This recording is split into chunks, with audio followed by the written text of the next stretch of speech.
চুমকি সন্ধ্যা থেকেই বই নিয়ে ঘুমে ডুলছে।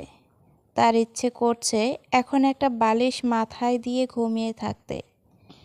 এই মুহূর্তে যদি সে একটু ঘুমাতে পারত, তাহলে তার চাইতে শান্তির ব্যাপার বোধহয় পৃথিবীতে আর অন্য কিছু হতো না। কিন্তু এই শান্তির ব্যাপারটা এখন সংঘটিত হতে দেওয়া যাবে না। মাহতাব ভাই যদি দেখে চুমকি পড়া বাদ দিয়ে ঘুমাচ্ছে, তাহলে চুমকির খবর আছে। তাও যদি 1-2 দিন এরকম হতো।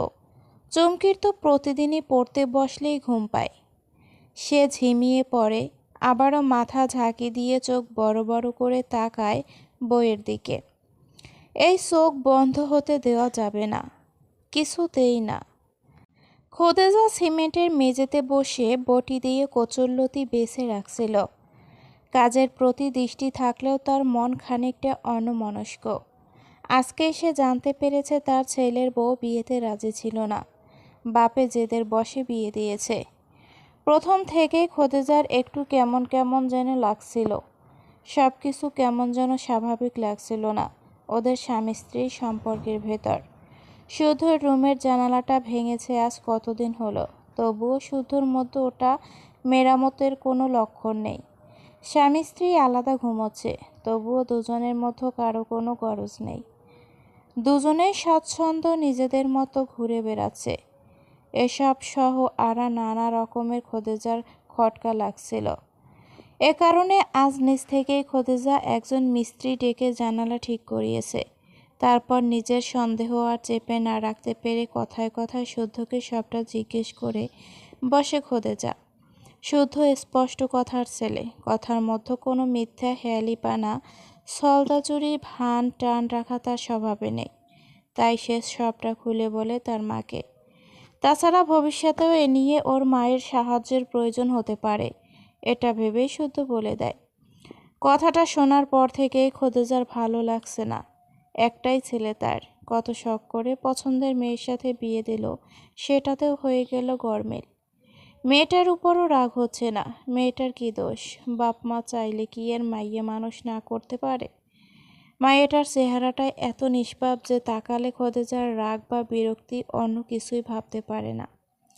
তার শুধু রাগ হয় নিজের ভাগ্যের উপর। সবটা কি স্বাভাবিক হতে পারত না? শুধু নিজের রুমের বারান্দায় দাঁড়িয়ে নিচে রাস্তায় দাঁড়ানো আবুলের সাথে চেঁচিয়ে কথা বলছিল। ধারা একগাদা জামা কাপড় স্তূপ নিয়ে রুমের মধ্যে দাঁড়িয়ে রইল। জামাগুলো তার নিজেরই। রুমের জানালা যেহেতু ঠিক হয়ে গেছে, তাই খোদেজা বলেছে তার জামা কাপড় সব লাগেজ থেকে বের করে শুদ্ধর রুমে গিয়ে গুছিয়ে রাখতে। কিন্তু কতক্ষণ ধরে এভাবেই জামা কাপড় হাতে নিয়ে দাঁড়িয়ে আছে ধারা। শুদ্ধর কোনো টেরও নেই। সে তো বারান্দায় দাঁড়িয়ে কথা বলায় ব্যস্ত। এখন ধারা জামা কাপড়গুলো কোথায় রাখবে সেটা তো জিজ্ঞেস করে নিতে হবে নাকি? সে বারান্দাতেও যেতে পারছে না, নিচে একটা লোক দাঁড়িয়ে আছে। এভাবে সেখানে যাওয়া ঠিক হবে না। ধারা বুঝতে পারলো এভাবে হবে না, শুদ্ধকে ডাকতে হবে।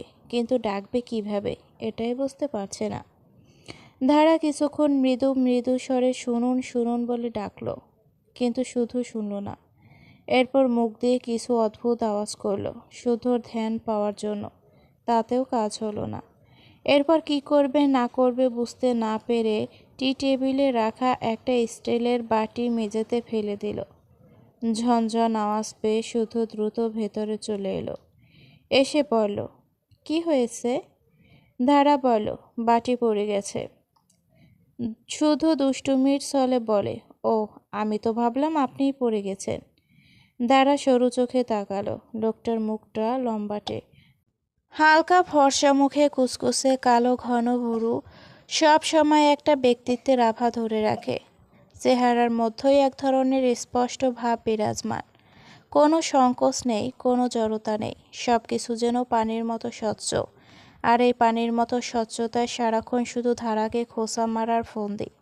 শুধু বলো, পড়েছে কিভাবে? ধাক্কা খেয়েছিলেন টেবিলের সাথে? না মানে, আমি ইচ্ছে করে ফেলেছি। শুধু অবাক হয়ে বলল, কেন? আপনাকে ডাকার জন্য। কেন? আমার নাম কি দোষ করেছিল? এটা তো আর শহর না, গ্রাম। আমি নাম ধরে ডাকলে অন্যরা খারাপ বলতে পারে। অন্যদের খারাপ বলার কি আছে? আমি তো নিজেই আপনাকে বলছি আমার নাম ধরে ডাকতে। নয়তো এভাবে যদি আপনি আমার সুন্দর নামটাকে ইগনোর করে এরকম দূর থেকে শুধু শুনুন শুনুন করতে থাকেন, তাহলে না জানি কবে আমি আমার নিজের নামই গুলিয়ে ফেলি, আর কেউ জিজ্ঞেস করলে বলে ফেলি আমার নাম হচ্ছে শুনুন। কথাটা বলে শুদ্ধ হেসে দিল। ধারা এই প্রথমবার খেয়াল করলো শুধু যখন হাসে তখন ওর বাম গালে একটা সুন্দর ডিম্পল ভেসে ওঠে। ধারা অনেক মেয়েদের গালে ডিম্পল দেখেছে, কিন্তু নাটক সিনেমা ছাড়া বাস্তবে এভাবে কোনো ছেলের গালে এমন সুন্দর ডিম্পল দেখেনি। তাই সুদূর হাসিতে ওরেই একটা কথাই প্রথম মাথায় এলো, বাহ সুন্দর তো। রাতের খাবার শেষে ধারা রুমে আসতেই শুধু জিজ্ঞাসা করলো, আচ্ছা ধারা, আপনাকে নাকি A+ পাওয়ার কারণে বিয়ে দিয়ে দেওয়া হয়েছে? প্রশ্নটা শুনতে ধারা মাথা নিচু করে ফেলল। এমনিতেই শুধুর রুমে আসায় কেমন যেন সংকোচ হচ্ছিল। রাত তো এখনো বেশি হয়নি। এত তাড়াতাড়ি রুমে আসার কোনো ইচ্ছে ছিল না ধারার, কিন্তু ধারার শাশুড়ি বলল রুমে গিয়ে ঘুমিয়ে থাকতে। সত্যি বলতে এক প্রকার খেয়ালই ছিল না ধারার যে আজ থেকে আবারও এই রুমের ধারাকে থাকতে হবে। সে তো বেশ ভালোই ছিল শাশুড়ি আর চুমকির সাথে ঘুমাতে। ধারা বলো, আপনি জানলেন কি করে? সেদিন যখন আপনাদের বাড়ি গিয়েছিলাম আপনার ভাই কথায় কথায় বলেছিল। আমি তো শুনে প্রচুর অবাকই হয়েছিলাম তখন। ধারা আর কিছুই বলল না, মাথা নিচু করেই রইল। ধারাকে চুপ করে থাকতে দেখে ল্যাপটপের থেকে দৃষ্টি সরিয়ে শুদ্ধ বলল, আপনার তখন কিছু বলা উচিত ছিল ধারা। প্রসঙ্গ পাল্টাতে ধারা বলল, আচ্ছা আপনি নাকি কৃষি বিশ্ববিদ্যালয়ে পড়ালেখা করেছেন। আমি তো প্রথমে ভেবেছিলাম আপনি। ধারাকে সম্পূর্ণ কথা শেষ না করতে দিয়ে শুধু বলে উঠল, চমৎকার, আপনার হাজবেন্ড কী কাজ করে সেটা না জেনেই আপনি বিয়ে করে ফেলেছেন ধারা। ধারার ইচ্ছে করলো নিজের মাথায় একটা বাড়ি দিতে। আজ শুদ্ধকে একটু হেসে কথা বলতে দেখে সেও ফ্রি মাইন্ডে প্রশ্নটা করে ফেলেছে। কিন্তু ধারা এটা কিভাবে ভুলে গেল? ইনি তো খোঁচারাজ। খোঁচা না মেরে কথা বললে তো ওনার পেটের ভাত হজম হবে না। নাও ধারা, এবার সুযোগ করে দিয়েছ যখন ইচ্ছে মতো খোঁচা খাও। শুদ্ধ বলতে থাকলো, আপনার ভাগ্য ভালো যে আপনার বাবা রাগ করে কোনো পাগলের সাথে আপনার বিয়ে দিয়ে দেননি, নয়তো আমাকে দেখে তো শুধু কান্নাকাটি করছেন। পাগল বরকে দেখলে তো বোধহয় নির্ঘাত খুনই হয়ে যেতেন। দ্বারা শটান হয়ে দাঁড়িয়ে থেকে ঠোঁট চেপে শুদ্ধর কথাগুলো হজম করতে লাগলো। আর শুদ্ধর কথার ভাজে ভাজে পেছনে হাত নিয়ে আঙুল দিয়ে মনে মনে গুনতে লাগলো, 1 নাম্বার খোঁচা, 2 নাম্বার খোঁচা, 3 নাম্বার খোঁচা।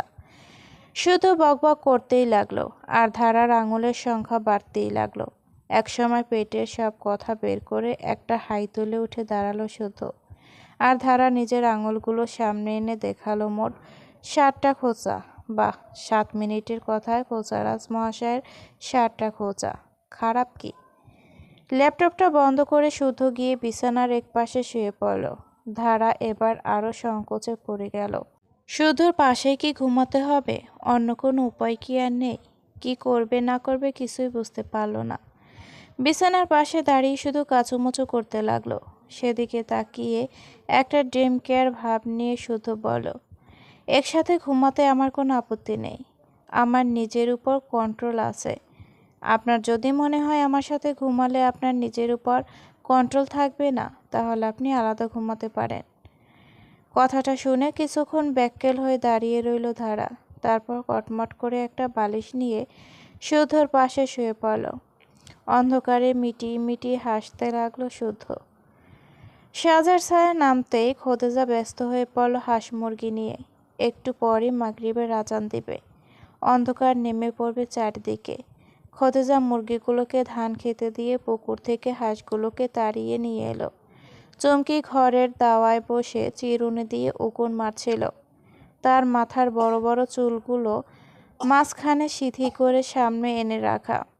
এদিকে একবার তাকিয়ে খোদেজা ধমক লাগিয়ে দিল, বলল, ওই মাইয়া, তোর কি আক্কেল পছন্দ বলতে কিচ্ছু নাই? সন্ধ্যার কালে এমন চুল ছাইড়া দেওয়া বইসে আসোস? খারাপ জিনিস এসে যখন ধরবো তখন বুঝবি। চুমকি ভয় পেয়ে গেল। এইসব জিনিস প্রচণ্ড ভয় পায় সে। তার উপর আজকে স্কুলে তার বান্ধবীরা মিলে ভূতের গল্প করছিল।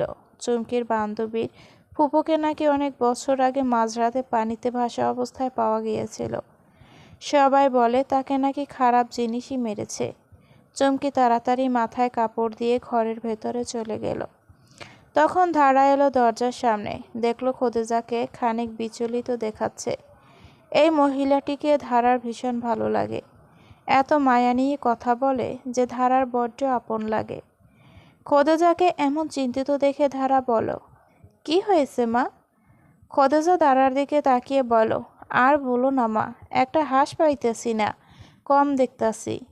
এদিকে বেলাও পইড়ে যাইতেছে।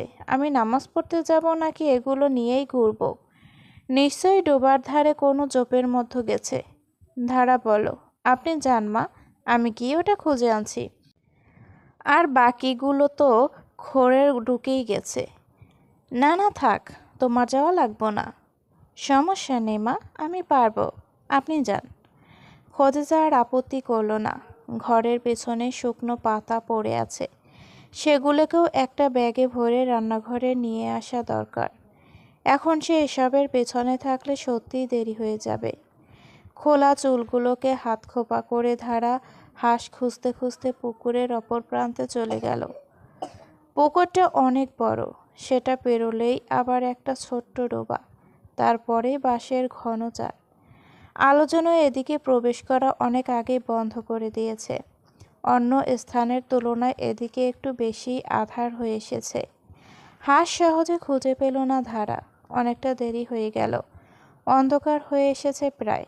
শেষমেশ যখন দেখা পেল তখন দেখল ডোবার ধারের পাশে বাসার লোকেরা ডাঁটার বীজ বুনে যেই একটা নেট দিয়ে ঘেরাও করে দিয়েছিল, তারই মধ্যে পা আটকে বসে আছে হাঁসটা। ধারা গিয়ে নেট থেকে হাঁসটার পা ছুটিয়ে দিল। এতক্ষণ বদ্ধ করে অবস্থা দেখে মুক্তি পেতেই হাঁসটা প্যাক প্যাক করতে করতে তুমুল বেগে বাড়ির দিকে ছুট লাগালো। ধারা মৃদু হেসে আবার উল্টো দিকে হাঁটা দিল। চারিদিক আধো আলো, অন্ধকারের সমাহার।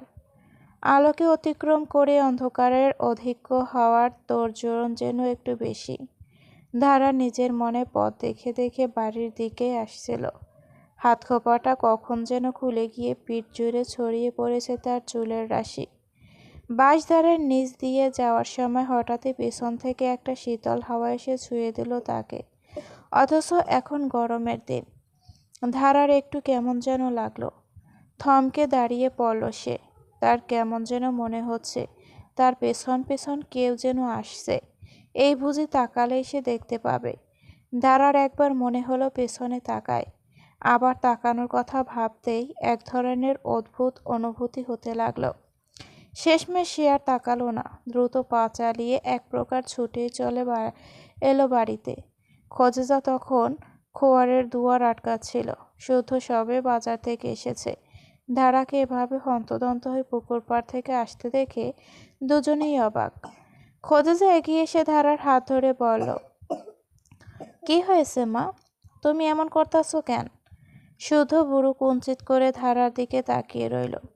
পুকুর পাড়ের দিকে তাকিয়ে ধারা একবার ডোক গিলে বলল, বাঁশধারের নিচ দিয়ে যখন আসছিলাম আমার মনে হচ্ছিল আমার পেছনে কেউ আছে, অথচ আমার যাওয়ার সময় কেউ সেখানে ছিল না।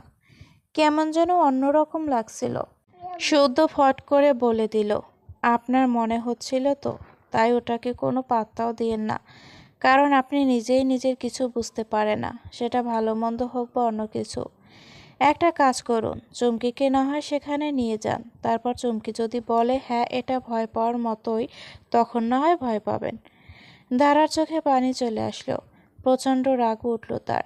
ধারা কতটা ভয় পেয়েছে, তার সত্ত্বেও এই মুহূর্তে এরকম নিষ্ঠুর কথা কি করে বললেন। ছলছল চোখেই তীক্ষ্ণ দৃষ্টিতে একবার শুদ্ধর দিকে তাকিয়ে ধারা গটগট পায়ে ভেতরে চলে গেল। খোদেজা সেদিকে তাকিয়ে শুদ্ধকে বলল, এইসব কি মাহতাব? তুই সবসময় মায়াটার সাথে এরকম করে কথা বলস কেন? বউ এমনিতেই ভয় পাইছিল, তুই তার উপর আবার রাগিয়ে দিলি। মাটির দিকে তাকিয়ে মুচকি হেসে শুদ্ধ বলল, আমি ইচ্ছে করেই ধারার সাথে এভাবে কথা বলি আম্মা, যাতে ওর রাগ হয়, জেদ চাপে, ওর নিজের জন্য হয়ে একটু হলেও স্ট্যান্ড নেয়। যে যা বলে সব যেন শুধু চুপচাপ শুনেই না যায়। আর দেখলো তো আজকে একটু হলেও ও ক্ষেপে গিয়েছে, আমার দিকে রাগে চোখে তাকিয়েছে।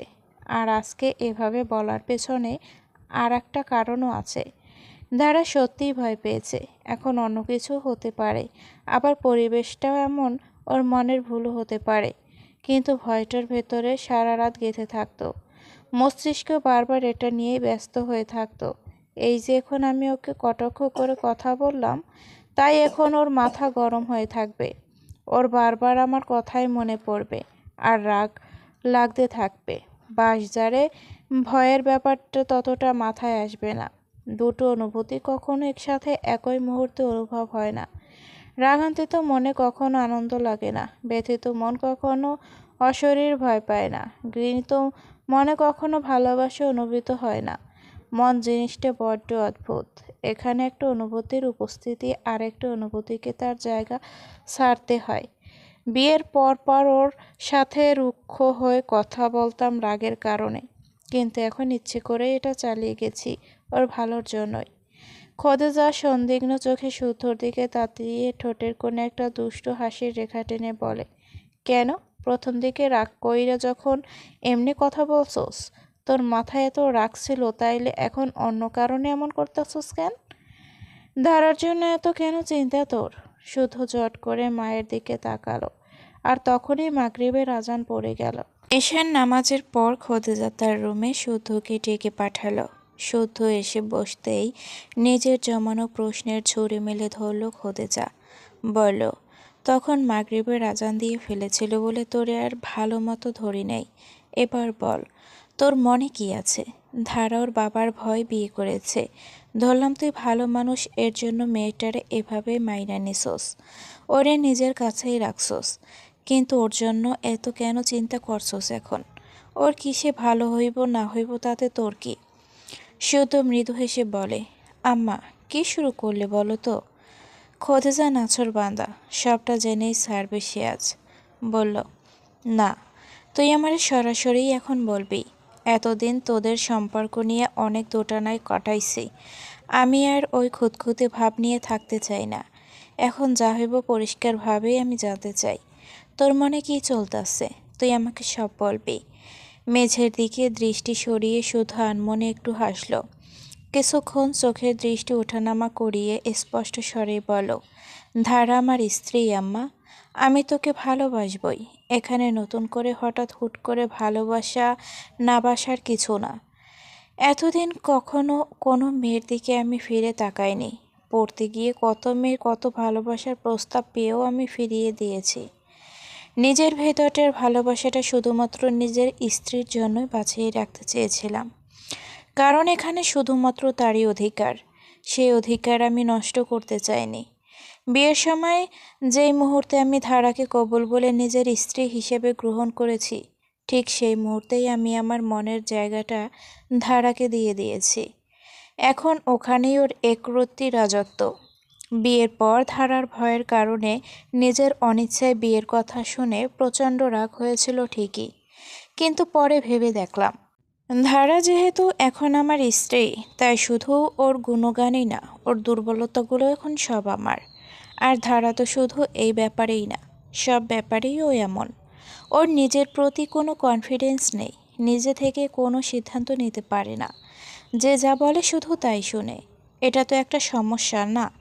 আর আমার স্ত্রীর সমস্যাগুলো এখন আমার সমস্যাই, আর আমি আমার সমস্যাগুলোকে দূর করতে চাই। আমি চাই আমার স্ত্রী আমার সাথে সাথে থাকুক, আমার পেছনে নয়। জীবনসঙ্গী তো একেই বলা হয়, তাই না মা? খোদেজার ভালো লাগলো ছেলের কথা শুনে, তবুও বলো, তা না হয় বুঝলাম, কিন্তু মাহতাব, ধারা তো মন থেকেই বিয়ে করে নাই। তোর কি হবে তাহলে বাবা? তোরও তো একটা সংসার দরকার। এভাবে কতদিন চলবে? আম্মা, আমি নিজেকে ধারার উপর জোর করে চাপিয়ে দিতে চাই না।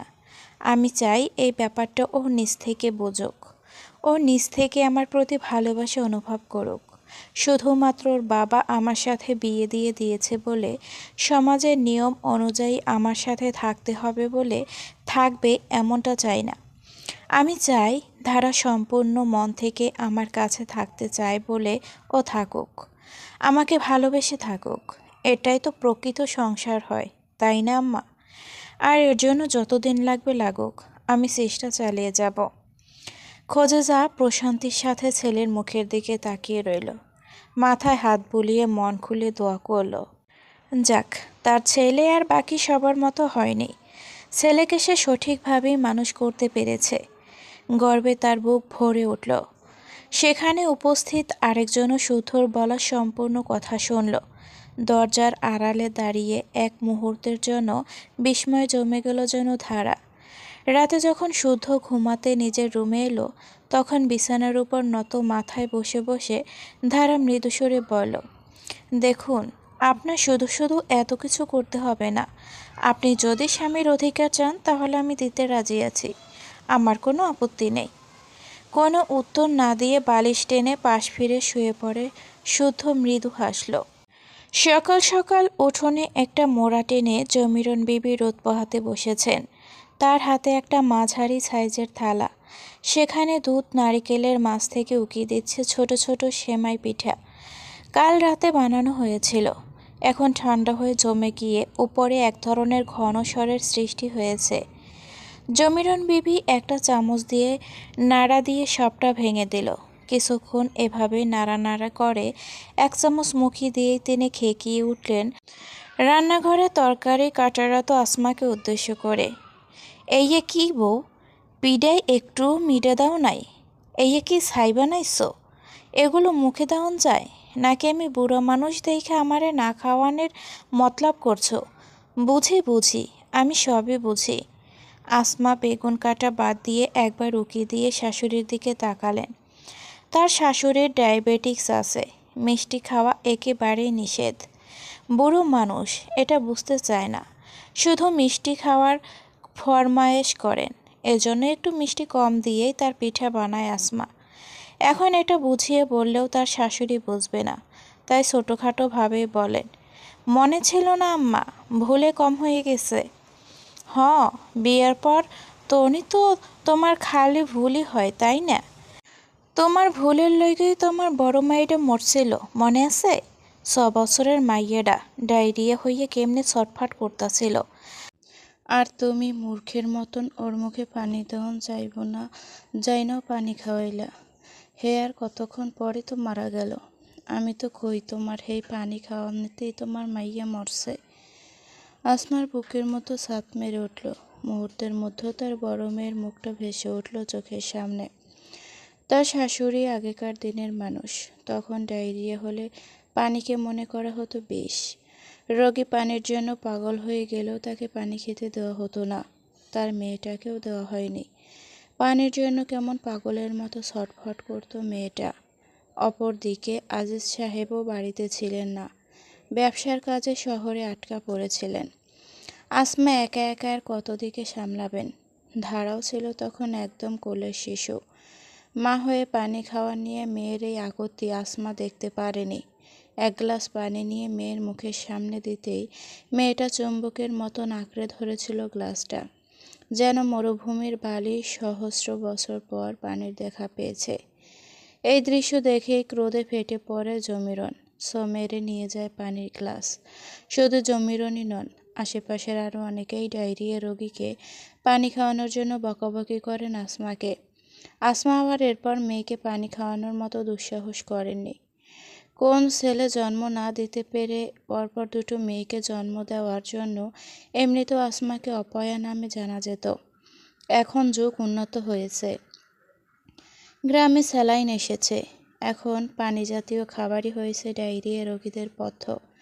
কিন্তু জমিরন বিবি এসবে বিশ্বাস করেন না। তিনি আজও আসমার বড় মেয়ের মৃত্যুর দোষ আসমার ঘাড়েই তুলে দেন। আসমা লুকিয়ে একটা দীর্ঘশ্বাস ছাড়েন। শাড়ির আঁচল দিয়ে চোখের কোণের পানি মুছে তিনি আরেক পিরিচ পিঠা নিয়ে আজিজ তালুকদারের কাছে যান। আজিজ তালুকদার গেস্ট রুমে বসা ছিলেন। তার কাছে দুজন লোক এসেছে। আগামী বছর তার চেয়ারম্যানে দাঁড়ানোর ইচ্ছে। সব ঠিক থাকলে হয়ে যাবার সম্ভাবনাই বেশি।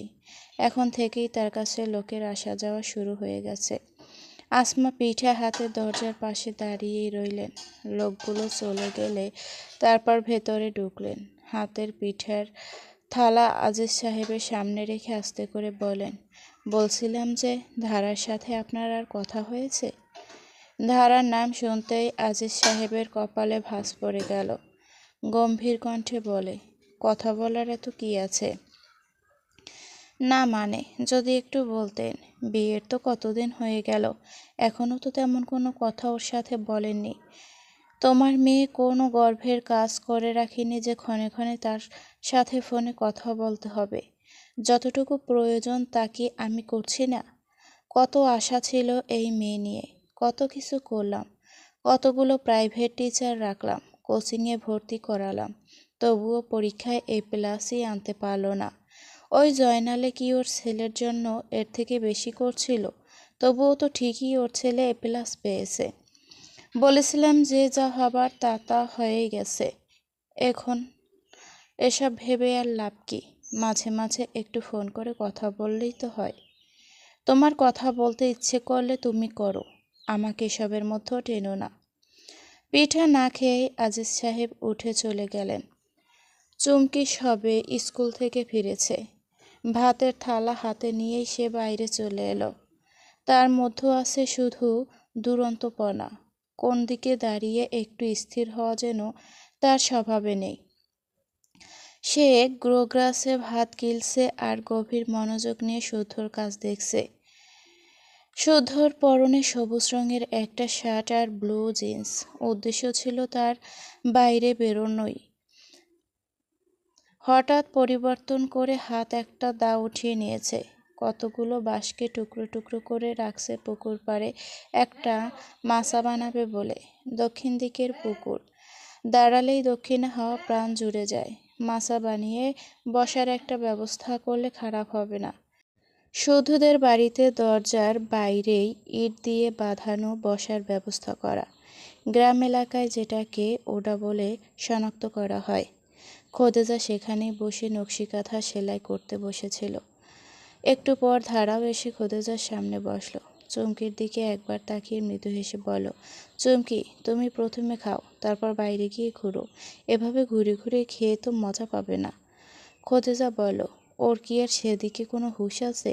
শুধু শরীরই বড় হইতাছে, স্বভাব এখনো হাফ প্যান্ট পরা পোলাপানের মতন। চুমকি চটপট খেয়ে নিয়ে প্লেট ওভারের উপর রেখে দিয়েই আবার বাইরে চলে গেল। খোদেজা সেদিকে তাকিয়ে একটা ধমক লাগিয়ে নিজেই এঁটো প্লেটটা নিয়ে ভেতরে চলে গেলেন। চুমকি পুকুর পাড়ের কাছ থেকে ডেকে উঠল, নতুন ভাবি, এদিকে আসো। ধারা একটু ইতস্ত বোধ করল, তবুও ধীর পায়ে সেদিকটায় গেল। শুদ্ধ তাকে ভালোবাসে এটা জানার পর থেকেই তাকে দেখলে কেমন যেন অন্যরকম একটা অনুভূতি হয় তার। তার সামনে আসলেই আপনা আপনি একটা কাঁচুমাচু ভাব চলে আসে। গতকাল রাতে বৃষ্টি হয়েছিল। পুকুর পাড়ে এখনও কিছু কিছু জায়গা জুড়ে কাদা হয়ে আছে। ধারা গিয়ে চুমকির পাশে দাঁড়ালো। শুদ্ধ এক পলক তার দিকে তাকিয়ে আবারও নিজের কাজে মন দিল। চুমকি বলল, নতুন ভাবি, জানো, আমি না ছোটবেলায় শুধু গাছের উপর চড়ে বসে থাকতাম। একবার নাকি গাছের ডালের উপরেই ঘুমিয়ে পড়েছিলাম। কথাটা বলে চুমকি নিজের মনেই খানিক হাসল। ধারা বলল, আমিও খুব ভালো গাছে উঠতে পারি। চুমকি পুলকিত হয়ে বলল, সত্যি? ধারা কিছু বলতে যাবে তার আগে শুনল শুদ্ধ পাশ থেকে বলছে, বিশ্বাস করলাম না। ধারা বুড়োকুসকে বলল, বিশ্বাস না করার কি আছে, সত্যি। শুদ্ধ নিজের কথায় অনড়, নিজের কাজে মগ্ন থেকে সে বলল, হুম। আরে আমি সত্যিই উঠতে পারি, আমি সত্যি বলছি। কি জানি। ধারা ঠোঁট ফুলিয়ে তাকিয়ে রইল, কি মুশকিল। সে বলছে সে পারে, তবুও কেন বিশ্বাস করছে না। শেষমেশ একটা মুখ ভেঙচি দিয়ে চমকির দিকে তাকিয়ে শুদ্ধকে শুনিয়ে শুনিয়ে বলো, বেশ, আমি এখনই গাছে উঠে দেখাচ্ছি আমি উঠতে পারি কি না। তারপর নিশ্চয়ই খোঁচা মারা লোকদের খোঁচা দিয়ে কথা বলা বন্ধ হবে। এই কথা বলে গায়ের ওড়নাটা শক্ত করে কোমরের সাথে বেঁধে ধারা গাছে ওঠার প্রস্তুতি স্বরূপ গোড়ায় পা দিতেই খোদেজা দূর থেকে চেঁচিয়ে চেঁচিয়ে আসতে লাগলো, না না বউ, থাক, এই বিকেলবেলা তোমার আর গাছে ওঠা লাগবো না, এই সময়টা ভালো না। মাহতাবের কথায় কান দিও না তো। খোদেজার কথা শুনে ধারা ওড়না ঠিক করে নিজের পা গাছের থেকে সরিয়ে নিল। ধারার গাছে ওঠা বন্ধ হয়ে গেছে দেখে চমকেও সেখান থেকে চলে গেল। শুধু বলো, দেখেছেন, আমি জানতাম আপনি পারেন না, এর জন্যই আম্মার বাহানায় এখন ঠিকই সরে এলেন। জি না, আপনি ভুল, বাহানার জন্য না, আমি মায়ের কথা সম্মান দিতে উঠিনি। আপনি যেহেতু এভাবে মানবেনই না, দাঁড়ান আমি এখনই উঠে দেখাচ্ছি। না না থাক, এত জোর করে উঠতে হবে না, তারপর আবার গাছ থেকে পড়ে পা ভেঙে বসলে আপনার বাবা বলবে তার মেয়েকে আমরা আঘাত দিয়েছি। আপনি তো আবার বাবার কথায় উঠেন আর বসেন, বাবার কথায় মাথা হেলিয়ে পরে আপনিও সেটাই বলবেন। ধারার মুখ ভার হয়ে গেল।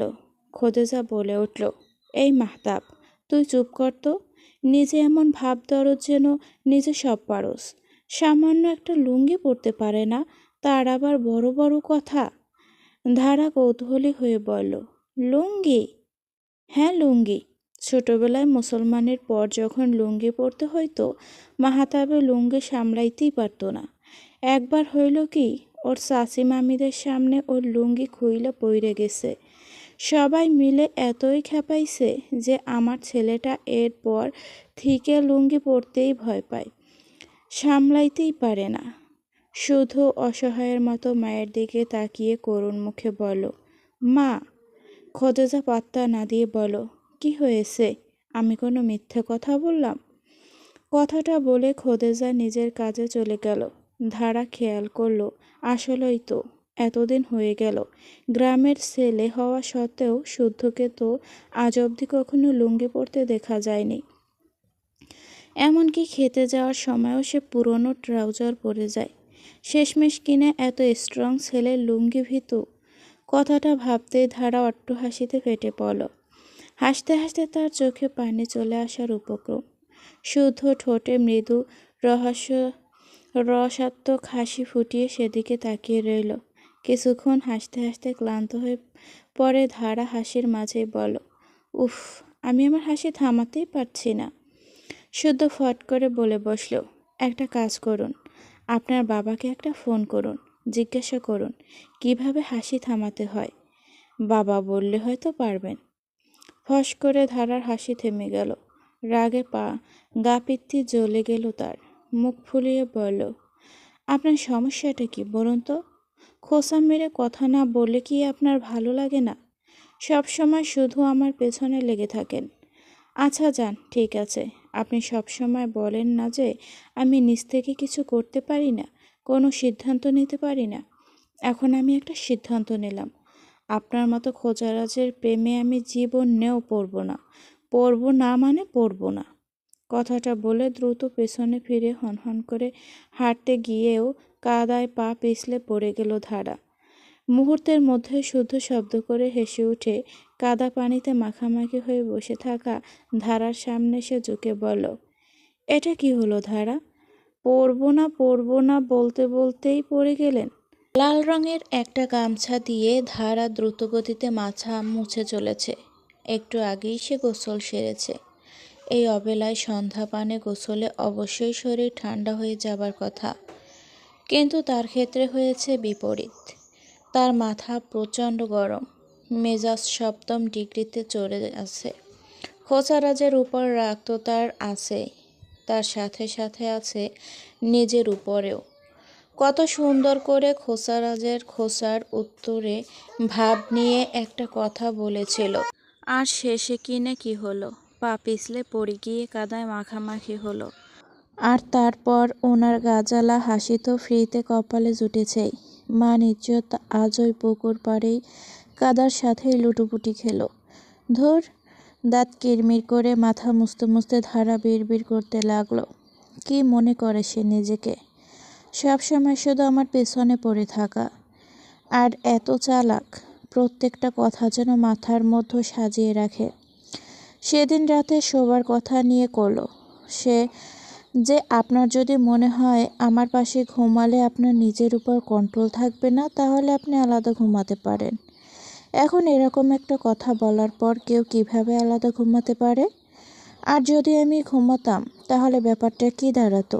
তাকে দেখলে আমার নিজের উপর কন্ট্রোল থাকে না। নেহাত হাসলে একটু সুন্দর লাগে। আচ্ছা ঠিক আছে, একটু না, অনেকটাই সুন্দর লাগে। তাতে কি হয়েছে? সে কি সবার মাথা কিনে নিয়েছে? এভাবেই কখনো নিজের রাগ ঝেড়ে শুদ্ধর বলা কথা নকল করে, আবার নিজের মনেই কথার কাটাকাটি করে বারান্দায় দাঁড়িয়ে ধারা এক মনে মাথা মুছতে মুছতে বিড়বিড় করতে লাগলো। রুমের ভেতরের বুকে বা দু হাত গুজে দরজার সাথে হেলান দিয়ে দাঁড়িয়ে ধারার রাগে গজগজ করার এই সুন্দর দৃশ্যটি উপভোগ করতে লাগলো শুদ্ধ। তার মুখে মিটিমিটি হাসি বিরাজমান। ধারা খুব শান্তশিষ্ট, লাজুক প্রকৃতির মেয়ে। কথাবার্তাও বলে যেন নিজের ভেতরটা আড়ালে রেখে। খুব কম, আজ যেন নিজের ভেতরটা সম্পূর্ণ মেলে ধরেছে সে। যেটা মনে আসছে সরাসরি প্রকাশ করছে, রাগ দেখাচ্ছে, অভিমান করছে, ঝগড়ার সুরে কথা বলছে। সুদূর দেখে ভালো লাগলো, ভীষণ ভালো লাগলো। মুখের কাছে হাত নিয়ে একটু খুক খুক করে কেশে ধারার ধ্যান করে নিল শুদ্ধ। কটমট করে শুদ্ধর দিকে তাকিয়ে ধারা গামছাটা বারান্দার রশির উপর রেখে দিয়ে ভেতরে চলে এলো। শুদ্ধকে পাশ কাটিয়ে বাইরে চলে আসতেই তার মাথায় আসলো একটা বুদ্ধি। খোঁচারাজের লুঙ্গি ভীতির সুযোগ নিয়ে যদি তাকে একটু জব্দ করা যায় তাহলে তো ব্যাপারটা মন্দ হয় না। যেই ভাবা সেই কাজ। কিছুক্ষণ পর আবার রুমে গিয়ে ধারা দেখলো শুদ্ধ নেই। 1 মিনিট সময় নষ্ট না করে শুদ্ধর সব কয়টা জিন্স ট্রাউজার নিয়ে একটা পানি ভরা বালতিতে চুবিয়ে রাখো ধারা। কাঁথা সেলাইয়ের জন্য খোদেজা পাশের বাড়ির থেকে যে আধো পুরনো লুঙ্গি এনে রেখেছিল তারই একটা রেখে দিল সামনে। কাজ শেষ হতেই নিজের বুদ্ধিতে পুলকিত হয়ে উঠল ধারা। প্রসন্ন মুখে ভাবতে লাগলো, ব্যাস খোঁচারাজ, আজকে এই ধারা তোমাকে দেখাবে কয়টা ধানে কয়টা চাল হয়। সবসময় শুধু আমাকে জব্দ করা, আজকে তোমার পালা। সব কাজ শেষ, এখন শুধু তোমার পরনের প্যান্টটাই ভিজিয়ে দেওয়ার পালা। রাত গাঢ় হতে লাগলো আর ধারা রইল সুযোগের অপেক্ষায়, কখন শুদ্ধর পরনের ট্রাউজারটা ভিজিয়ে দিতে পারবে। অন্যদিকে ব্যস্ত থেকেও সাদা দৃষ্টি মেলে ধরে রাখলো শুদ্ধর দিকে। কিন্তু আফসোস, এমন কোনো সুযোগই ধারার কাছে এলো না। পাশের বাড়ির আবুল যখন শুদ্ধর সাথে আলাপের জন্য সামনের বারান্দায় বসেছিল তখন তাদের দুজনকে শরবত দেওয়ার বাহানাতেও ধারা একটা গ্লাস ইচ্ছে করে শুদ্ধর হাঁটুর উপর ফেলতে চাইল, কিন্তু হলো না। পায়ে হোঁচট খেয়ে সেই গ্লাস ভুলে পড়ল আবুলের উপর। ক্লান্ত ভণ্ডুল হলোই। তার উপর নিজের কাজের জন্য লজ্জিত হয়ে ধারা দ্রুত বারবার আবুলকে সরি বলে এক প্রকার দৌড়ে সেখান থেকে চলে এলো। তারপর যখন রাতের খাবারের সময় সবাই একসাথে খেতে বসলো তখনও শুদ্ধকে পানির জগ দেবার বাহানা করে ধারা জগটা কাত করে শুদ্ধর পা বরাবর ফেলে দিল। সঠিক সময় পা সরিয়ে নেওয়ায় সেবারও বেঁচে গেল শুদ্ধ। জগসহ ওই মেঝেতে পড়ে গেল ধারা। পানি পড়ে মেঝে তলিয়ে গেল। ধারা এবারও অসফল। উপস্থিত সবাই বিস্মিত। আজ বারবার ধারার হাত থেকে এমন পানি পড়ছে কেন? খোদেজা উদ্বিগ্ন মুখে বলে, বউ, তোমার শরীরটা কি খারাপ লাগতেছে? মাথা ঘোরায়? ধারা লজ্জিত মুখে বলল, না মা, আমি ঠিক আছি, ওই একটু হাত ফসকে যাচ্ছে বারবার। এই বলে একটা ন্যাকড়া নিয়ে ধারা মেজে মুছতে লাগলো। চুমকি খেতে খেতে বলল, ভাবি, তোমার হাতে কি তেল ভরানো? শুদ্ধ হেসে বলল, তোর ভাবির মনে হয় তখন কাদায় পড়ে গিয়ে চোখে সমস্যা হয়ে গেছে চুমকি, মাথাতেও হতে পারে। সেটা হলে আবার একটু চিন্তার বিষয়। ধারা সরু চোখে শুদ্ধর দিকে তাকালো। যত বাড়ি প্ল্যান ভণ্ডুল হোক, ধারা হার মানবে না। এই খোঁচারাজকে আজকে একটা শিক্ষা তো ধারা দিয়েই ছাড়বে। মনে মনে আবারও কিছু একটা ভাবল সে। এবার আর ধারা তার প্ল্যানে বিফল হবে না। এবার করেছে একদম মোক্ষম প্ল্যান। শুদ্ধ না ফেসে পারবেই না। প্রতি রাতে ঘুমানোর আগে শুদ্ধ একবার দরজার সামনে রেখে যাওয়া বালতির পানি দিয়ে হাত মুখ ধোয়া সেই সুবিধা মতোই ধারা ওডার উপরে বাঁশের সাথে ফিক্সড করে একটা পানি ভর্তি মগ রেখে দিয়েছে। তার হাতলের দড়ি বেঁধে সেট করেছে সিঁড়ির কাছে। অন্ধকারের মধ্যে পা বেজে একটু নাড়া লাগলেই মগ উপর হয়ে সব পানি পড়বে সোজা শুদ্ধর মাথার উপর। তারপর নিশ্চয়ই খোসার আজকে পরনের ট্রাউজারটা পাল্টে আর কোনো প্যান্ট খুঁজে না পেয়ে শেষমেশ লুঙ্গিই পরতে হবে। তার চেহারাটা তারপর হবে একদম দেখার মতো। কল্পনা ভাবতেই নিজের মনে লাফিয়ে উঠল ধারা। এইবার কিছুতেই ফেল হওয়া যাবে না।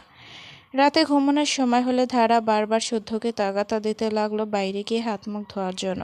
শুদ্ধ যতই বলে একটু পরে যাবে, ধারা যেন ততই নাছোড়বান্দা। শুদ্ধর খানিক খটকা লাগলো, তবুও তা পত্তা না দিয়ে সে গিয়ে ভালো মতন হাত মুখ ধুয়ে আসলো। ফিরে আসতেই ধারা চোখ কপালে উঠে ফট করে জিজ্ঞেস করে ফেলো, এ কি, আপনি এমন শুকনো কেন? শুদ্ধ বুঝতে না পেরে বলো, কোথায় শুকনো, আমার মুখ তো ভেজাই, এই যে। এই বলে সে ধারার দিক আঙুল দিয়ে এক ফোঁটা পানি ছুঁড়ে মারল। ধারা সেদিকে খেয়াল না করে তৎপরত হয়ে বলল, আপনার শরীর তো শুকনো, আমি কি গোসল করতে গিয়েছি যে সব ভেজা থাকবে? শরীর তো শুকনো থাকবেই। এই বলে শুদ্ধ চলে গেল। বিরক্তিতে ধারা সেখানে দাঁড়িয়ে রইল, কিছুই বুঝতে পারল না। এইবারের প্ল্যানটাও কিভাবে কাজ করলো না। সে নিজে গিয়ে একবার সে জায়গায় দাঁড়ালো, পা দিয়ে দড়িটা খোঁচা দিতে লাগলো। দেখলো দড়িটা অনেক টাইট হয়ে আছে, নড়ছে না। বোধহয় ভালো মতো দড়িটা সেট করতে পারেনি। আরও কিছুক্ষণ দড়িটা নিয়ে টানাটানি করার পর শেষমেশ বিরক্ত হয়ে ধারা পা দিয়ে দড়িটা একবার জোরেই টান দিল, আর সাথে সাথে পানি ভর্তি মগ সব তার মাথার উপর পড়ল। মুখ হা হয়ে গিয়ে ধারা নিজের ভেজা শরীর নিয়ে শটান হয়ে দাঁড়িয়ে রইল। আর তারপরই কানে ভেসে এলো শুদ্ধর কান ফাটানো হাসির আওয়াজ। হাসতে হাসতে শুদ্ধ পেছন থেকে বেরিয়ে এলো। সে মূলত সন্দেহবশতই ধারার পেছন পেছন এসেছিল। ধারা এমন অদ্ভুত আচরণ করছে কেন বোঝার জন্য, কিন্তু এসে যে এমন একটা দৃশ্য দেখবে তা স্বপ্নেও ভাবেনি। হাসতে হাসতে শুদ্ধ বলল, আপনি আমাকে ভেজাবার জন্য সব কিছু করেছেন, কিন্তু কেন? ধারা কিছু না বলে গটগটিয়ে ভেতরে চলে গেল। আজকে সন্ধ্যার পরেই নিয়ে তার দুবার জামা পাল্টানো হলো, আর যার জন্য এসব করেছে তার হলো না কিছুই। আবারও গামছা নিয়ে ধারা মাথা মুছতে লাগলো। মুখে তার অমাবস্যার অন্ধকার। শুদ্ধ রুমে এসে খেয়াল করলো তার একটা প্যান্টও আলমারিতে নেই। নিচে বাথরুমে গিয়ে দেখলো সব একটা বালতিতে ভেজানো। তারপর আবার রুমে এসে খেয়াল করলো বিছানার উপর একটা লুঙ্গি রাখা। দুয়ে দুয়ে চার মিলিয়ে শুদ্ধর বিচক্ষণ মস্তিষ্কে এবার ধারার উদ্দেশ্য ধরতে পারল। আবার এক দমক হেসে উঠে শুদ্ধ বলল, সিরিয়াসলি, আপনি আমাকে লুঙ্গি পরানোর জন্য এতক্ষণ এত কিছু করেছেন? I can't believe. শেষমেশ কি হলো, সে আপনার নিজের উপরই পানি পড়ে গেল। দাঁড়া ছোট ছোট চোখ করে শুদ্ধর দিকে তাকালো। শুদ্ধ সঙ্গে সঙ্গে হাসি থামিয়ে বলল, আচ্ছা ঠিক আছে, আপনার যেহেতু আমাকে লুঙ্গি পরানোর এত ইচ্ছে, তাহলে আমি এমনিই পরছি, আপনাকে এর জন্য এত কিছু করতে হবে না। দাঁড়া উচ্ছ্বসিত হয়ে বলে উঠল, সত্যি? হুম। দাঁড়া হাসি মুখে বিছানা থেকে লুঙ্গিটা তুলে শুদ্ধর দিকে বাড়িয়ে ধরল। শুদ্ধ লুঙ্গিটা হাতে নিয়ে নিল। দাঁড়া আবারও বলল, আপনি কি সত্যিই পরবেন? শুদ্ধ নিজের হাসি চেপে রেখে বলল, হ্যাঁ, সমস্যা কি? ভয় তো পাই অন্যদের সামনে থাকলে। আপনার সামনে আমার লুঙ্গি খুলে যাওয়া নিয়ে কিসের ভয়? আপনি তো আমার বই, আপনার কাছে আর লজ্জা পাওয়ার কি আছে? আপনার যদি কোনো সমস্যা না থাকে তাহলে আমারও কোনো সমস্যা নেই। দাঁড়ার মুখের হাসি সব এক নিমেষেই গায়েব হয়ে গেল। কিং কর্তব্য বিমূঢ় হয়ে দাঁড়িয়ে থেকে শুদ্ধ যখনই লুঙ্গি পরার জন্য প্রস্তুত হতে নিল, ঠিক তখনই একটা না বলে চিৎকার দিয়ে ধারা দ্রুত চোখ বন্ধ করে পেছনে ঘুরে বলল, প্লিজ লুঙ্গি পরবেন না।